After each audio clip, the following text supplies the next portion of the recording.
वज़ीर-ए-आज़म शहबाज शरीफ की जानिब से इस्लामाबाद में एक यादगार फतह का इफ्तिताह ने इमरान खान से मुलाकात व इलाज से मुतालिक मुकदमात समाअत के लिए मुकर्रर कर दिए हैं। और सुप्रीम कोर्ट रजिस्ट्रार ऑफिस ने बानी पीटीआई इमरान खान के इलाज और मुलाकात से मुतालिक मुकदमात 18 अगस्त को समाअत के लिए मुकर्रर। आज़ाद कश्मीर पुलिस SSP खावर अली शौकत की जानिब से एक प्रेस कॉन्फ्रेंस की गई है गुज़श्ता रोज़। तो उन्होंने कहा जी कि एक्शन कमेटी के कारिंदों ने हाईवे पुलिस के 8 एहलकारों को अगवा के पास 14 लाख जो है फाल फौजी हैं और 3415 फौजी तैयारी शामिल हो जाते हैं अगर तीनों का कंक्लूड करें। हाई कोर्ट के जस्टिस बाबर सितार ने इस्लामाबाद में वाक़ सरकारी रिहाइश का खाली। नाज़रीन, मैं हूँ इरफान इम्तियाज़ और आप देख रहे हैं आखिर न्यूज़ डिजिटल। नाज़रीन, हमारी कोशिश होगी कि हम गुज़श्ता 24 घंटों की जो भी हम खबरें होंगी वो एक व्लॉग की सूरत में आप तक डिटेल में आपके सामने हम ला सकें और पाकिस्तान भर की जो भी हम खबरें होंगी हम एक मुकम्मल जामिया रिसर्च के बाद आप तक पहुंचाने की कोशिश करेंगे। हमने फॉर्मेट में थोड़ी सी चेंजिंग की है, पहले हम टॉप 5 न्यूज़ जो आप तक पहुंचाते थे, लेकिन आपके इंटरेस्ट को देखते हुए हमने इसमें दूसरा ये कि ताकि आपके भी वक्त की बचत हो सके और आप अपडेटेड रहें कि गुज़श्ता 24 घंटों के अंदर क्या कुछ हुआ। जो अहम खबरें होंगी, जो बड़ी खबरें होंगी, वो एक व्लॉग की सूरत में हम आप तक लाने की कोशिश करेंगे। और अगर आपको हमारी ये काविश पसंद आती है तो आप चैनल को सब्सक्राइब कर लीजिए और बेल आइकन प्रेस कर दीजिए ताकि आप तक टाइमली ये जो व्लॉग है वो पहुंचते रहे और पाकिस्तान भर की तमाम खबरें जो है वो एक व्लॉग की सूरत में आप तक जो है वो पहुंचती रहें। तो गुज़श्ता 24 घंटों में क्या कुछ हुआ डिटेल में आपके सामने रखने जा रहे हैं। तो सबसे पहले बात करेंगे, चूँकि आज 14 अगस्त है, 14 अगस्त है, तो रात गए से जैसे ही 14 अगस्त में डे दाखिल हुआ तो सदर मुमलिकत और वज़ीर-ए-आज़म शहबाज शरीफ की जानिब से इस्लामाबाद में एक यादगार फतह का इफ्तिताह कर दिया गया है। और ये यादगार फतह बेसिकली जो मार के हक़ में पाकिस्तान की कामयाबी थी उसके तनाज़ुर में ये यादगार फतह का ये इफ्तिताह किया गया है। उसमें बड़ी तादाद मौजूद थी, तमाम वज़रा मौजूद थे और इसके साथ साथ फील्ड मार्शल आसिम मुनीर मौजूद थे और दीगर बड़ी क़यादत जो है इस मौके पर मौजूद थी। और सदर मुमलिकत आसिफ अली ज़रदारी और वज़ीर-ए-आज़म शहबाज शरीफ ने मार के हक़ में पाकिस्तान की शानदार कामयाबी की याद में कायम यादगार फतह का इफ्तिताह कर दिया है। अच्छा, मैं इससे पहले कि मज़ीद आगे बढ़ूँ आपको बताना चलूँ कि बहुत सारी अहम खबरें हैं, तो वो यक के बाद दीगर स्टेप बाय स्टेप आपके सामने हम रखेंगे और कोशिश करेंगे कि दरिया को कूज़े में बंद कर सकें और हमारा जो व्लॉग हो उसमें आपके जो वक्त की भी बचत हो और एक ऐसा व्लॉग हो जिसमें मल्टीपल खबरें आपको कम टाइम में आपको देखने को मिल जाए। तो आज भी बहुत अहम खबरें हैं, तो सबसे पहले हम इसी को कंटिन्यू करते हैं, फिर आगे बढ़ेंगे। इफ्तिताह के मौके पर नायब वज़ीर-ए-आज़म साकदार फील्ड मार्शल आसिम मुनीर भी मौजूद थे। चेयरमैन सेनेट यूसुफ रज़ा गिलानी, वज़ीर आला पंजाब मरियम नवाज़ और वज़ीर दफ़ा ख्वाजा आसिफ भी मौजूद थे। और तकरीब में मुसल्लह अफ़वाज के साथ civil armed forces Punjab, Sindh, Balochistan और खैबर पख्तूनख्वा के दस्ते भी शरीक हुए। आज़ाद कश्मीर और गिलगित बल्तिस्तान की पुलिस के दस्ते भी तकरीब में शरीक हुए हैं जी। तो बड़ी जो है वो रंगीनियाँ देखने को मिली हैं। रात गए और फिर जैसे ही 12 बजे हैं और 14 अगस्त का दिन दाखिल हुआ तो 12 बजते साथ ही आसमान के ऊपर जो है वो शहनाइयों की और रोशनियों की एक भरमार हो गई।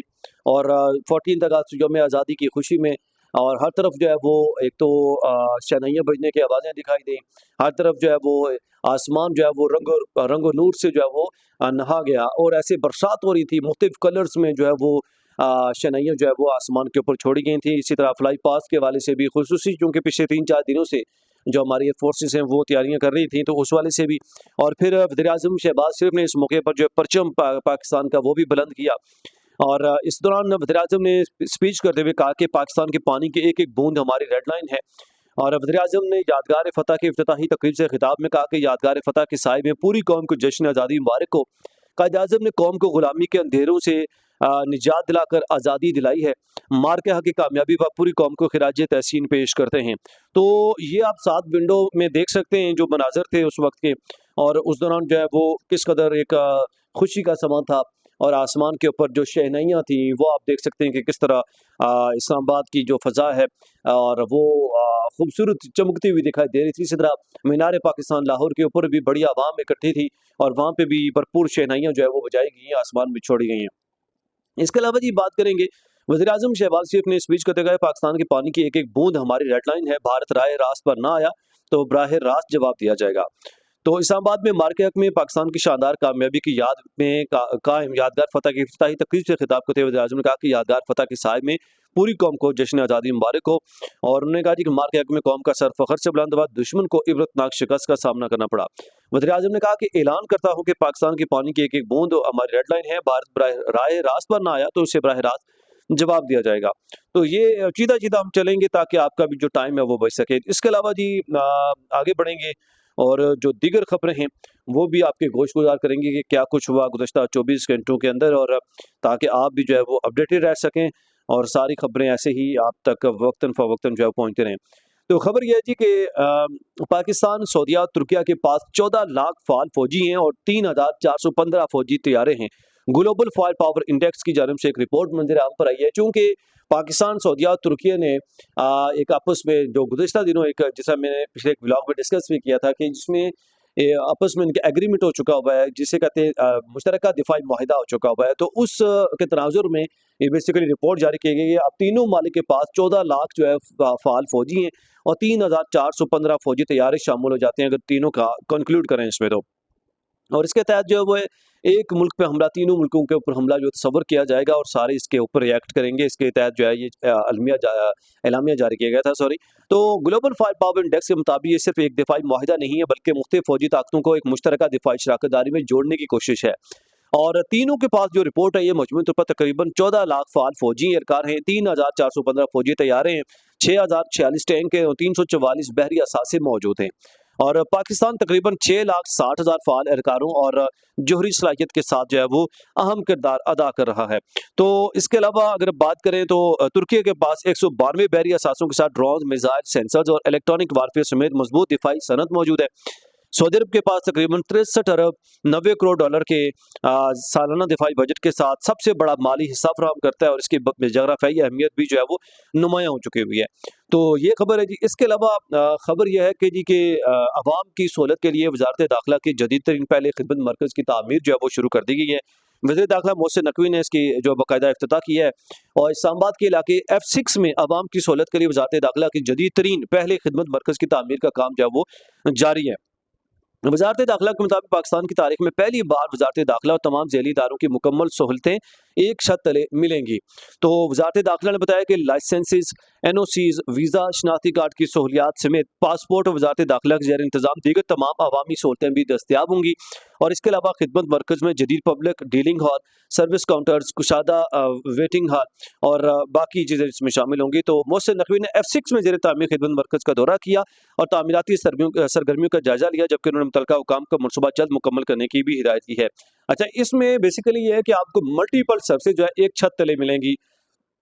आपको ID कार्ड हो गया, दीगर जो आपकी सर्विसेज होती हैं रोज़मर्रा उसमें, जैसे मैंने डिस्कस किया। तो इसके अलावा जी आगे बढ़ेंगे और खबर यह है जी कि रजिस्ट्रार की जानिब से नोटिस दिया गया था। जस्टिस बाबर सत्तार ने उस नोटिस की बिना पर जो है वो इस्लामाबाद का जो सरकारी घर इनको मिला हुआ था, वो खाली कर लिया जी।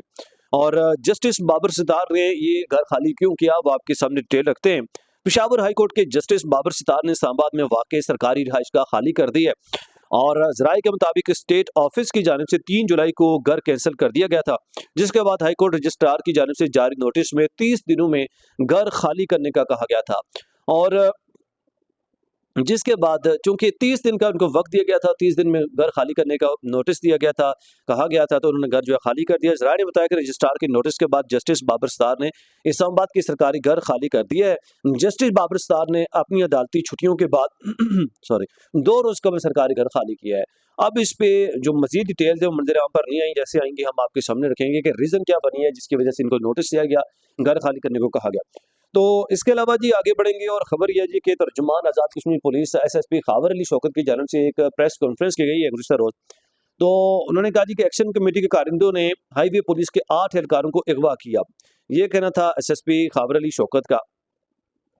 उन्होंने कहा जी कि न्यूज़ कॉन्फ्रेंस कर रहे थे कि कलादम एक्शन कमेटी के कारिंदों ने हाईवे पुलिस के 8 एहलकारों को अगवा किया, एहलकारों पर तशद्दुद किया, सरकारी अमलाक को नुकसान पहुंचाया। उन्होंने कलादम एक्शन कमेटी पर एहतजाजी मुजाहरों में ख़वातीन को ढाल के तौर पर इस्तेमाल करने का इल्ज़ाम लगाया। कहा कि रियासती रीट को चैलेंज करने वालों को कानून के मुताबिक मंतकी अंजाम तक पहुंचाया जाएगा। तर्जुमान आज़ाद कश्मीर पुलिस ने कहा कि इनकी शर्मंगेज़ी सबके सामने है। रियासत पहले कमज़ोर थी, ना अब है। निज़ाम को मफलूज करने की कोशिश की गई तो रियासत आईनी जिम्मेदारी पूरी करेगी। तो ये जो है वो खाबर अली शौकत की जानिब से कहा गया, तर्जुमान आज़ाद कश्मीर पुलिस की जानिब से। लेकिन दूसरी जानब इस पे जो है वो अवामी एक्शन कमेटी का मौक़िफ़ सामने आया है। तो अवामी एक्शन कमेटी ने इस पे ये कहा जी कि हमारे पास कोई भी हमने पुलिस सरकार अखबार नहीं किए हुए, ना हमारे पास कोई इस तरह के मौजूद है। उन्होंने मुस्तरद कर दिया ये दावा जो है एसएसपी खाबर अली शौकत का। तो इसके अलावा जी आगे बढ़ेंगे, बाकी जो खबरें हम आपकी गोशगुजार करेंगे। खबर यह है कि वफाकी हुकूमत ने सरकारी अफसरान के एनओसीज जो है वो वापस कर लिए हैं। इसकी वजह क्या बनी है आपको बताते चलें। पुराने कवायद के तहत जारी तमाम एनओसीज फौरी तौर पर वापस लेने का फैसला किया गया है, और जिसके तहत पीएएस, पीएसपी, एसजी और ओएमजी अफसरान के एनओसी जो है वापस लेने का नोटिफिकेशन जारी कर दिया गया है। तो नोटिफिकेशन में बताया गया जी कि इजाज़त दरकार होने पर अफसरान नए कवायद के तहत जो है दोबारा दरखास्त देंगे, और नई इजाज़त के लिए सिविल सर्वेंट्स कंडक्ट रूल 2026 के तहत दरखास्त देना होगी। और ज़राए का कहना है कि किताब, अखबार या रिसाले में लिखने के लिए भी नया एनओसी दरकार होगा, जबकि सरकारी अफसरान को अपना कारोबार के लिए भी नया एनओसी लेना होगा।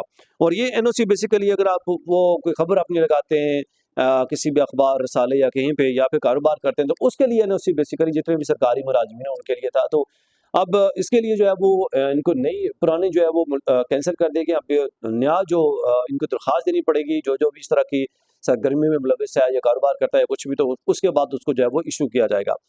इसके अलावा जी आगे बढ़ेंगे और अब बात करेंगे कि एहतसाब अदालतों से एंटी करप्शन कोर्ट्स भेजे गए करप्शन मुकदमा दोबारा नैब अदालतों को जो है वो मुंतकिल कर दिए गए हैं जी। और नैब ने सिंध हाईकोर्ट के फैसले पर अमल दरामद के लिए मुकदमात बहाल करने की दरखास्त दायर की थी। एहतसाब अदालतें 15 मुख्तलिफ रेफरेंसेस में नामजद मुलजमान को नोटिस जारी करते हुए तलब कर लिए। अराजी की गैर कानूनी अलाटमेंट और करप्शन केसेज में बलोचिस्तान के सूबाई वज़ीर आला हसन ब्रोही भी नामजद हैं, जबकि अदालत ने सिंध के साबिक चीफ सेक्रेटरी और land utilization member Siddique Memon को भी नोटिस जारी कर दिया। और अदालत ने मलीर के साबिक डीसी काजी जान मोहम्मद और साबिक district officer revenue Ejaz Hussain को भी तलब कर लिया। इसके अलावा जी साबिक additional secretary land utilization Abdul Qadir Memon और साबिक सेक्शन ऑफिसर गुलाम मुस्तफ़ा को भी नोटिस जारी किए गए हैं। एहतसाब अदालत ने ट्रेजरी ऑफिसर मोहम्मद मूसा काजमी और दीगर को भी जो है वो तलब कर लिया, जबकि मीरपुर शाकरों के निसार अहमद वगन और अली असगर मेहदू को भी नोटिस जो है वो जारी किए गए। तो ये खबर जो है मंजर आम पर आई है। इसके अलावा बात करेंगे इमरान खान के हवाले से बड़ी अहम खबर मंजर आम पर आई है। चेयरमैन पीटीआई बानी पीटीआई, तो उनके हवाले से खबर यह है कि सुप्रीम कोर्ट ने इमरान खान से मुलाकात और इलाज से मुतालिक मुकदमात समात के लिए मुकर्रर कर दिए हैं। और सुप्रीम कोर्ट रजिस्ट्रार ऑफिस ने बानी पीटीआई इमरान खान के इलाज और मुलाकात से मुतालिक मुकदमात 18 अगस्त को समात के लिए मुकर्रर किए हैं। सुप्रीम कोर्ट का जस्टिस शाहिद वहीद, जस्टिस नईम अफगान और जस्टिस इख्तियार इब्राहिम पर मुश्तमिल 3 रुकनी बेंच मुकदमात की समात करेगा। और इमरान खान के केसेस से मुतालिक बनने वाले बेंच की सरबराही जस्टिस शाहिद वहीद करेंगे। और जबकि रजिस्ट्रार ऑफिस ने तमाम तलका जो फ्रीकैन है वकला को नोटिस भी जारी कर दिए हैं। और इमरान खान से जो मुलाकात इलाज से मुतालिक मुकदमात ज़ेरे समात थे, और मुकदमात जो है समात के लिए मुकर्रर कर दिए हैं बाकायदा तौर पर, जिसमें 3 जो है वो रुकनी बेंच मुकदमात की समात करेगा, जिसमें जस्टिस नईम अफगान है, जस्टिस इख्तियार इब्राहिम है और जस्टिस शाहिद वहीद साहब हैं। तो ये खबर मंजिल आम पर आई है जी। इसके अलावा बात करेंगे जी कि अल्लामा नासिर अब्बास ने अहम बयान जारी किया है। उन्होंने कहा जी कि इमरान खान से मुलाकात हो तो पीटीआई कायमा कमेटियों में वापस आ सकती है। और ये बयान उन्होंने दिया को मतलब इसमें क्या बैक एंड है वो स्टोरी जो है वो आपके सामने रखते हैं। अल्लामा नासिर अब्बास ने कहा जी अगर हुकूमत चाहती है पार्लियामेंट रहे तो बानी पीटीआई से मुलाकात करवाए, इमरान खान से मुलाकात हो तो पीटीआई कायमा कमेटियों से वापस आ सकती है।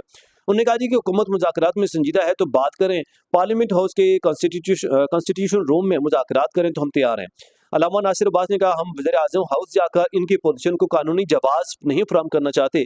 स्पीकर ऑफिस में भी मुज़ाकरात न करने की यही वजह है कि हम इनको कानूनी नहीं मानते। अपोजिशन लीडर सेनेट ने कहा कि 26वीं तरमीम से कबल बानी पीटीआई से अदालती हुक्म पर मुलाकात हुई थी। इमरान खान की सेहत से मुतालिक जानबूझकर इब्हाम पैदा किया जाता है, इसका मकसद पार्टी में इख्तिलाफात पैदा करना है। और इन शॉर्ट ये कि इन्होंने कहा जी कि मैं जो है वो अल्लामा नासिर अब्बास ने कहा जी कि मैं जो पीटीआई को और इमरान खान को अलग अलग समझता हूँ, ये एक नहीं है। तो ये कुछ डेवलपमेंट हुई है। इसके अलावा बात करेंगे जी जो मुलजमा है अनमोल उर्फ पिंकी केस में बड़ी अहम डेवलपमेंट हुई है। और इसमें खबर यह जी कि 3 मुकदमात में मुलजमा को बरी कर दिया गया। और ये जो मुलजमात थे वो मुनशियात मुकदमात में गिरफ्तार मुलजमा अनमोल उर्फ पिंकी 3 मुकदमात में जो है वो बरी कर दिए गए। मुनशियात के जो मुकदमात थे उनमें से 3 मुकदमात से बरी किए गए। अनमोल और पिंकी के खिलाफ केसेस की समाअत एडिशनल डिस्ट्रिक्ट एंड सेशन जज जनूबी की अदालत में हुई, जहां मुलजमा के वकील के लिए मौक़िफ़ इख्तियार किया कि मुकदमे में 2 मुलजमान पहले ही बरी हो चुके हुए हैं।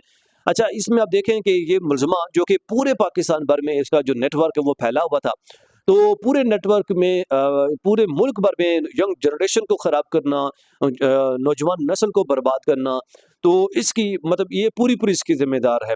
तो अब सबको लत इसने लगाई है इस नशे की चीज़ों के। अब देखिए कि इसके 3 मुकदमात ये कैसे बरी हो गई है। तो यहाँ पे एक बड़ा सवालिया निशान है। अब लगता तो ऐसे अक्सर ऐसे होता है कि जो पैसे वाला है, पावर वाला है, वो ज़्यादातर जो केसेज़ से निकल जाता है तो वो जा रहा होता है, कोई पूछने वाला नहीं होता।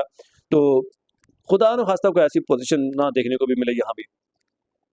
तो बात करेंगे कि वकील ने कहा जी कि मुलज़मा को शरीक मुलज़मान के बयानात पर मुकदमे में शामिल किया गया। शरीक मुलज़मान के बरी हुए होने पर मुलज़मा को मुकदमे में सज़ा का कोई इम्कान नहीं है। देख लीजिए जी। समाअत के बाद अदालत ने मुलज़मान मोल उर्फ पिंकी को 2020, 21 और 22 में गुजरी थाने में दर्ज 3 मुकदमात में बरी कर दिया है। तो ये खबर है, अब देखना ये है कि अब 3 मुकदमात में बरी कर दी है, तो बाकी जो मुकदमात हैं वो कब उनसे बरी हो जाती हैं साहिबा, वो जाती हुई दिखाई देंगी। तो इसके अलावा जी बात करेंगे कि खबर यह है जी कि लाहौर से खबर है कि थानों में ख़वातीन अफसरान की 24 घंटे मौजूदगी यकीनी बनाने का फैसला किया गया है। कि पहले ये होता था कि रात 10-11 के बाद या 12 के बाद तकरीबन जो ख़वातीन थीं या ख़वातीन एहलकार में से कोई भी कांस्टेबल जो है वो थाने के अंदर मौजूद नहीं होती थी, और अब ये फैसला किया गया है कि थानों में ख़वातीन अफसरान की 24 घंटे मौजूदगी होगी और इसको यकीनी बनाने का फैसला किया गया है। डीआईजी ऑपरेशन फैसल कामरान के मुताबिक इस फैसले से ख़वातीन को बिला झिझक अपनी शिकायत बयान करने में आसानी होगी।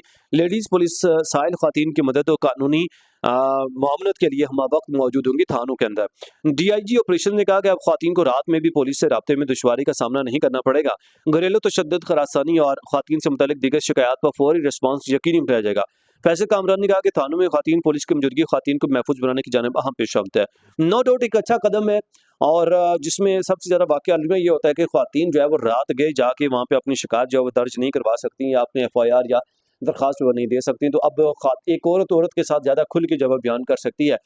तो इसके अलावा जी आगे बढ़ेंगे, और खबर ये है कि निगहत शाह की रिटायरमेंट और तकर्री जामिया ने 2 अलग-अलग नोटिफ़िकेशन जारी कर दिए हैं, और इस खबर ने जैसे ये खबर रिलीज़ हुई सोशल मीडिया के ऊपर मीम्स की और सवालिया निशानात की जो है वो भरमार हो गई। उसकी वजह क्या है कि ये जो निगहत साहिबा हैं, निगहत शाह, ये क्योंकि रिटायर हुई यूनिवर्सिटी से, और साथ ही उनको फिर हायर भी कर लिया गया। अब एक नोटिफ़िकेशन उनका जो है ना वो उनकी रिटायरमेंट का आता है, साथ ही दूसरा जो नोटिफ़िकेशन आ जाता है वो उनके न्यू आगे ही हायरिंग का या कॉन्ट्रैक्ट का आ जाता है। अच्छा, आपको बताते चलें कि निगहत शाह साहिबा जो हैं ये साबिक वज़ीर सिंध सैयद काइम अली शाह की साहबजादी हैं, और प्रोफ़ेसर डॉक्टर निगहत शाह इनका जो है वो नाम है। ये रिटायरमेंट के फौरी 3 साल मतलब बाद जो है, फौरी बाद, जैसे इनकी रिटायरमेंट हुई, अगले दिन सुबह से इनकी अगली ड्यूटी शुरू हो गई। आप अंदाज़ा लगा लीजिए कि जिसका बैकग्राउंड होता है, जिनका कोई पूछने वाला होता है, या ऊपर सिफारशी कल्चर होता है, वहाँ पे उनके लिए कितनी आसानियाँ होती हैं। एक तरफ दुनिया, जो लोग हैं, नौजवान नस्ल है, सारी ज़िंदगी बुढ़ापे तक पहुँच जाते हैं, उनको कोई गवर्नमेंट जॉब नहीं मिलती, या उनको प्रॉपर रिस्क नहीं मिलता, कोई मतलब जॉब्स नहीं मिलती, मुलाज़मतें नहीं मिलती। लेकिन दूसरी तरफ ये अलमी है। तो खबर यह थी कि प्रोफेसर ऑफ गायनोकोलॉजी की हैसियत से खिदमात जारी रखने की इजाज़त उनको दे दी गई है, और रिटायरमेंट के फौरी बाद 3 साल के लिए कॉन्ट्रैक्ट उनका जो है ना वो इशू कर दिया गया है। दिलचस्प बात यह है कि यूनिवर्सिटी ने डॉक्टर निगहत शाह की रिटायरमेंट के फौरी बाद 3 साल कॉन्ट्रैक्ट पर खिदमात जारी रखने के लिए 2 अलग-अलग नोटिफिकेशन जारी किए हैं। और वाज़ेह है कि डॉक्टर निगहत शाह को अक्टूबर 2025 में जेएसएमयू का प्रो वाइस चांसलर भी मुकर्रर किया गया था। तकर्री की मुद्दत इनकी तारीख रिटायरमेंट तक मुकर्रर थी, और यूनिवर्सिटी के लिए नए कॉन्ट्रैक्ट नोटिफिकेशन में उन्हें 3 साल तक प्रोफेसर ऑफ गायनोकोलॉजी की हैसियत से खिदमात जारी रखने की इजाज़त दे दी गई है। और जेएसएमयू के रजिस्ट्रार डॉक्टर आजम खान की जानिब से जारी रिटायरमेंट नोटिफिकेशन नंबर मुताबिक प्रोफेसर ऑफ गायनोकोलॉजिस्ट और pro vice chancellor doctor Nighat Shah 12 अगस्त 2026 की दोपहर से सरकारी मुलाजमत से रिटायर हो गई हैं, और अगले रोज 13 अगस्त से उन्होंने फिर दोबारा से ज्वाइन कर लिया बतौर प्रोफेसर। एक बार फिर 3 साल का जो कॉन्ट्रैक्ट है, 13 अगस्त से 3 साल के लिए कॉन्ट्रैक्ट पर इस यूनिवर्सिटी में बतौर प्रोफेसर अपनी जो खिदमात हैं वो सर अंजाम दे रही हैं जी। तो ये अलमिया, ये बड़ा सवालिया निशान है हमारे सिस्टम के ऊपर। हालांकि रूल ये होना चाहिए कि एक बार अगर कोई गवर्नमेंट जॉब कर ले तो उसको दोबारा गवर्नमेंट जॉब नहीं देनी चाहिए, चाहे वो किसी भी सेक्टर में हो, किसी भी दूसरे डिपार्टमेंट में हो। उसकी मतलब एक बार जो गवर्नमेंट सर्विस कर ले उसको नहीं देनी चाहिए, ताकि फिर जो दूसरे लोग हैं उनको मौका मिल सके। अब अलमिया ये होता है कि ये एक बार गवर्नमेंट जॉब भी कर लेते हैं, और सारी जिंदगी उनको जो है वो पेंशन भी मिलती रहती है, और दूसरी तरफ फिर डबल जॉब भी कर लेते हैं। लेकिन दूसरी तरफ जो नौजवान तबका है या जो बेरोजगार अशखास है, वो सारी जिंदगी ज़रीनो ख़बार होते रहते हैं। तो इस पे जो है वो गवर्नमेंट ऑफ पाकिस्तान को जो है वो रीडिज़ाइन करने की ज़रूरत है, इसके ऊपर काम करने की ज़रूरत है। इसके अलावा जी खबर ये है जी कि गुड्स ट्रांसपोर्टर, जैसा कि आप जानते हैं कि हड़ताल जो है वो 6-7वें रोज़ में दाखिल हो चुकी हुई है, और बड़े शहरों में जो सब्ज़ी, आटे और दालों की कीमतों में इजाफा देखा गया है, और चूँकि उनकी जानब से तमाम तर जो कंटेनर्स हैं या फिर जो गुड्स ट्रांसपोर्ट्स हैं वो सारी बंद की गई हैं। तो खबर यह है जी कि आइंदा के लाइमल के लिए इजलास तलब किया गया था गुज़श्ता रोज़। और दूसरी जानब लाहौर में मिनी मज़दा एसोसिएशन ने हड़ताल से लाताल्लुकी का ऐलान जो है वो कर दिया है। और ट्रांसपोर्ट के हड़ताल के असरात बड़े शहरों की मंडियों में वाज़े हो गए हैं। लाहौर में माल बरदार गाड़ियों की आमद 100 से कम होकर 10 तक आ गई है। सब्जियों, आटे और दालों की कीमतों में इजाफा देखा जा रहा है। और पेशावर में 20 किलो आटे का थैला 150 रुपये इजाफे से 3150 का हो गया है। और दालों की कीमत में भी बस 15 से 20 रुपये तक इजाफा देखा गया है। तो मतलब जो महंगाई ऑलरेडी पाकिस्तान का जो गरीब तबका है वो मर रहा था, पिस रहा था, अभी और ज्यादा महंगाई हो रही है। कोयटा में प्याज की फी किलो कीमत 100 से 180 रुपये, जबकि मुर्गी की कीमत 50 रुपये बढ़कर 550 रुपये फी किलो तक पहुंच गई है। अच्छा, आपको बताते चलें कि इनका बेसिकली जो हड़ताल का मकसद है वो यही है कि भाई रोज रोज जो हुकूमत ने काम शुरू किया ना कि हर रोज पेट्रोल की कीमतें चेंज कर रहे हैं, तो एक मेजर रीजन ये है। इसके अलावा इनके बाकी कुछ मुतालबात हैं जो कुछ टैक्सेस के मुतालिक हैं, या हाईवे से या मोटरवे से मुतालिक जो देनी पड़ती है इनको चुंगी या चीज़ें, वो टैक्स टोल टैक्स देना पड़ता है, तो इस चीज़ से। लेकिन मेजर जो इनका मुतालबा है वो यही है जो आपके जो है ना वो मेजर टैक्सेस और पेट्रोल प्राइसेस मतलब। तो अब इसकी वजह से जो अवाम है वो बहुत ज़्यादा मुतासर हो चुके हैं। हमें पहले ही महंगाई है, ऊपर से ये अलमिया जो है देखने को मिल रहा है। तो हुकूमत को चाहिए कि फ़ौरी तौर पर इनके साथ बैठ के मुज़ाकरात करें और सेटल डाउन कर दी जाए चीज़ें। तो इसके अलावा ये बात करेंगे जी कि बिजली एक बार फिर जो है वो गिरा दी गई है लोगों के ऊपर, आवाम के ऊपर। और ये सामही एडजस्टमेंट के तहत बिजली 3 माह तक महंगी होने का इम्कान जो है वो बताया जा रहा है। तो national electric power regulatory authority ने बिजली तकसीमकार कंपनियों की सार्फिन पर 34 अरब रुपए का बोझ मुंतकिल करने की दरखास्त पर फैसला महफूज कर लिया है। और ज़राए के मुताबिक सहमाही एडजस्टमेंट के तहत फी यूनिट बिजली 3 माह तक हर महीने 1 रुपये 34 पैसे महंगी हो सकती है। हर माह आप अंदाजा लगा लीजिए कि पहले जो है ना वो पेट्रोल की आपके ऊपर बम गिराया गया है, और अब जो है ना ये एक नया बम, मतलब कोई भी अच्छी खबर देखने को नहीं मिलती। हर रोज आए रोज इस अवाम के लिए, इस मुल्क के लिए बस जो है वो बुरी खबरी देखने को, सुनने को मिलती है। मतलब यार कुछ भी आप कुछ तो बेहतर कर लेना, किसी भी साइड पे आप देख लें, किसी भी सेक्टर में आप देख लें, कहीं भी डेवलपमेंट या खुशखबरी देखने को नहीं मिलती है, बुरी खबर बस। फी यूनिट बिजली 3 माह तक हर महीने 1 रुपये 34 पैसे महंगी हो सके, हर महीने 1 रुपये 34 पैसे ही महंगी की जाएगी। ये फिलहाल बजट दिए गए, उनका कोई पता नहीं है, हो सकता है कल इससे भी ज़्यादा बढ़ा दें। ज़राए ने मज़ीद बताया कि नेपरा की जानब से मुकम्मल जाँच पड़ताल के बाद फैसला जो है वो जारी किया जाएगा। तो इसके अलावा जी बात करेंगे जी, खबर ये है कि बासमती चावल ट्रेडमार्क केस में ऑस्ट्रेलिया अदालत ने पाकिस्तान के मुकाबले में भारत का दावा मुस्तरद कर दिया है। भारत ने क्योंकि दावा कर रखा था ऑस्ट्रेलिया अदालत में कि जी बासमती चावल सिर्फ भारत के पास है, पाकिस्तान के पास नहीं है, तो ऑस्ट्रेलिया अदालत ने अब इस भारतीय जो दावा है उसको मुस्तरद कर दिया है, उसकी अपील जो है खारिज कर दी है। और ऑस्ट्रेलिया अदालत ने कहा जी कि बासमती चावल पाकिस्तान में भी पैदा होते हैं और पाकिस्तानी बरामद कुनंदगान को बासमती का नाम इस्तेमाल करने का मुसावी हक हासिल है। अब भारत की जानब से चूंकि ये कहा जा रहा था कि इनको ये हक हासिल नहीं है कि ये नाम इस्तेमाल करें बासमती का, तो वो जो केस जो है वो खारिज कर दिया गया है ऑस्ट्रेलिया अदालत की जानब। इसके अलावा जी वजारत खजाना की जानब से बढ़िया हम खबर मंजर आम पर आई है, और खबर यह है मुल्क में कर्जों में इजाफे की शरह 20 साल की कम तरीन सतह पर आ गई है। तो अच्छी बात है अगर ऐसा है कि 20 साल की कम तरीन सतह पे, मतलब इस बात इतने रेशो में इस साल में कर्जे नहीं बढ़े कि माजी में बढ़ते रहे हैं। अब पता नहीं, ये हुकूमती रिपोर्ट है। तो वजारत खजाना के मुताबिक माली साल 2025-26 में कर्जों में इजाफा सिर्फ 7.7% रिकॉर्ड किया गया। गुज़श्ता 20 साल के दौरान कर्जों में इजाफे की औसत शरह 16% रिकॉर्ड की जाती थी, और इस बार जो है वो कम की गई है। तो खैर आगे बढ़ेंगे जी, और खबर ये है कि आखिरी खबर आपकी गोशगुजार करें और बात करेंगे मीर रजा केस के हवाले से। मीर रजा पर 5 करोड़ रुपए का कर्जा, आबिद और मोनी कौन है, इस पे एक बड़ी अहम डेवलपमेंट मंजर आम पर आई है। और खबर यह जी कि पुलिस ने इस माली लेन देन की तफ्तीश के लिए 10 मुश्तबा अफराद को जो है वो तलब कर लिया है। मीर रजा के ऊपर जो है वो कर्जे के हवाले से जो बताया जा रहा है, बड़ी हैरानकुन खबर है। 5 करोड़ रुपए का कर्जा जो है बताया जा रहा है आबिद और मोनी के नाम से के हवाले से। और पुलिस ने इस माली देन की तफ्तीश के लिए 10 मुश्तबा अफराद की फहरिस्त तैयार करके उन्हें पूछगछ के लिए तलब कर लिया है। तफ्तीशी ज़राए के मुताबिक मीर रजा ने इन तमाम अफराद से मुख्तलिफ औकात में कर्जे ले रखे थे, जिनमें आबिद नामी एक शख्स शामिल है जिससे उन्होंने 1 करोड़ 74 लाख रुपए लिए, और इससे ज़ायद की रकम बतौर खती रकम जो है बतौर कर्ज ली थी। इसके अलावा मोनी नामी एक और शख्स से भी 5 लाख रुपए का कर्जा लिया था। तो मतलब ये कुछ डिटेल्स नई मंजर आम पर आई हैं। मीर रजा की केस की तकनीकी तफ्तीश को आगे बढ़ाने के लिए मीर रजा की डिजिटल वॉच, मोबाइल फ़ोन और दीगर इलेक्ट्रॉनिक गैजेट्स जो है वो national cyber crime investigation agency के हवाले कर दिए गए, ताकि माहिरीन इनका फोरेंसिक मुआयना करके अहम डेटा हासिल कर सकें। और दूसरी तरफ फोरेंसिक हुकाम ने चौंका देने में इंकशाफ किया है कि गोलियों की हॉल मैच करने वाला इंटीग्रेटेड बैलिस्टिक जो आइडेंटिफिकेशन सिस्टम है, आइडेंटिफिकेशन जो सिस्टम है उस पे वजह से खोल को मैच करने में दुश्वारी का सामना है। ताहम ये काम माइक्रोस्कोप के जरिए मुतबादल तरीके से किया जा रहा है।